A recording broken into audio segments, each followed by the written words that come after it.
আমিও বিশ্বাস করি না। কিরে সিদ্দিক, তুই কি বলছিলি এই মেয়েকে এইভাবে ভিডিও বানার জন্য? তা মৌসুমী আপা, আপনি কি বলেছিলেন এই মেয়েকে এইভাবে ভিডিও বানার জন্য?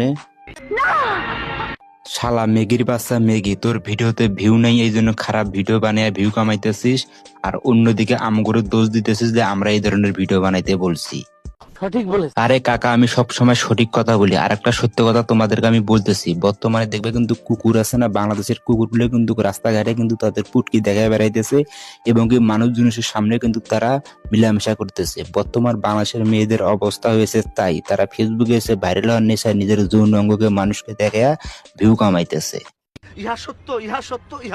আরে ফারুক কাকা, আমি সবসময় সত্য কথা বলি। আর মেগির বাচ্চা ম্যাগি, তোরে একটা আমি কথা বলতেছি, তুই খারাপ ভিডিও বানাই ভিউ কামাবি আর অন্যদিকে আমাদের দোষ দিবি যে আমরা তোরে এই ধরনের ভিডিও বানাইতে কইছি। কোন শালায় তোরে কমেন্ট করে বলছে যে এই ধরনের ভিডিও বানাবি?